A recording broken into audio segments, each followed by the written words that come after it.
শুরু হয়ে গেছে চ্যাম্পিয়ন্স ট্রফির অঘটন দিয়ে।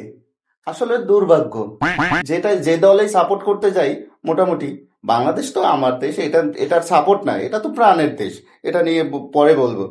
তো পাকিস্তানকে একটু ভালো মনে করছিলাম, কিন্তু ওই ব্ল্যাক ক্যাপ, ব্ল্যাক যে একটা ভাই ভাই বাংলাদেশ টিম কোথায়? Cricket team? Bangladesh cricket team বিদেশের মাটি দুবাইতে। দুবাই বিদেশে কি করে? দুবাইতে কি করবে?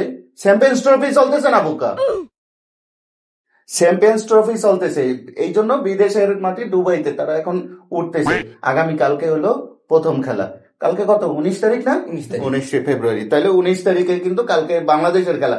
সবাইকে আমন্ত্রণ খেলা দেখার জন্য। আর বাংলাদেশ তো ইনশাল্লাহ ভালো খেলবে, এটা তো আলহামদুলিল্লাহ। যদিও রিকি পন্টিং এবং এবি ডিভিলিয়ার্স বলছে যে বাংলাদেশের কোনো নিশ্চয়তাই নেই যে এই ম্যাচ, এই ট্রফিতে তাদের ভালো করার কিছু নাই। তারা কিন্তু আফগানিস্তানকে এবং ইন্ডিয়াকে অগ্রাধিকার দিয়ে দিছে। তারপরে দেখা যাক, এটা মানে খারাপ কিছু দেখার নাই, এটা আশীর্বাদও হতে পারে। কারণ বাংলাদেশের তারা যে খেলা খেলবে, ভালো করবে, সেটা একটা আশীর্বাদও হতে পারে। গুরুজনরা কিন্তু যাই বলে না বলে, ওগুলো কিছু না, ওটা আশীর্বাদ, বকা দিলেও আশীর্বাদ। যাই হোক, আজকের খেলা ব্ল্যাকরা যে ব্ল্যাক জাদু করছে আজকে পাকিস্তানকে, তারা কিন্তু নিউজিল্যান্ড প্রথমে ব্যাট করতে নেমে 320 রানের একটা দুর্দান্ত ইনিংস কিন্তু খেলছে, যেটা না বললেই নয়। একদম ব্ল্যাক হয়ে ব্ল্যাক জাদু করে দিল পাকিস্তানকে। বলারদের তো কোনো রকমেরই সুযোগ দিল না, তারা মোটামুটি একদম অভিজাত স্টাইলে খেলছে। যাই হোক, ইয়াং সে তো মনে হয়, আমি মাঝে মাঝে বুড়ো মনে করি, কিন্তু আসলে ইয়াং 113 বলে 12টা 4, একটা 6। যাই হোক, ভালোই খেললো। তারপরে হলো লাথাম, সুপার, 104 বলে 118 রান, 10টা 4, 3টা 6। এদিকে ফিলিপস 61 রান 39 বলে, সুপার খেলছে।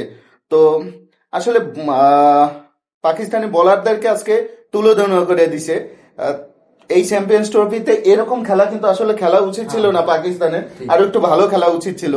তো যাই হোক, শাহিন শাহ আফ্রিদি 10 ওভারে 68 রান।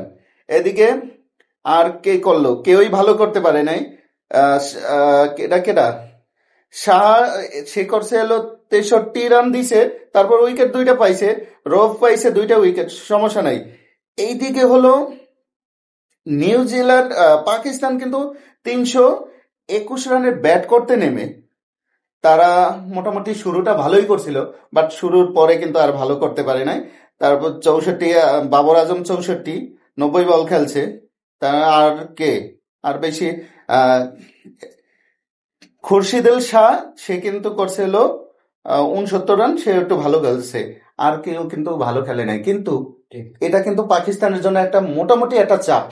3টা ম্যাচ পাবে, তার মধ্যে একটাই কিন্তু হেরে গেছে।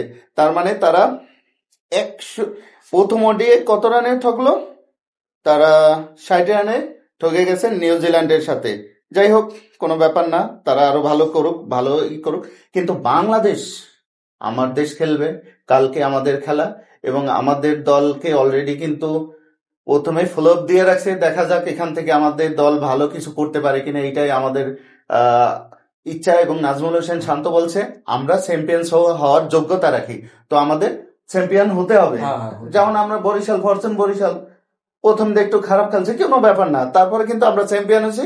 সুন্দরবন 10-এ কিন্তু ট্রফি নিয়ে গেছে, একটা না 2টা নিয়েছে কিন্তু এফি। ঠিক আছে, তো সবাই আগামীকালকের খেলার জন্য, খেলা দেখার জন্য প্রস্তুত থাকেন, এবং আমাদের বাংলাদেশের জন্য রইল শুভকামনা।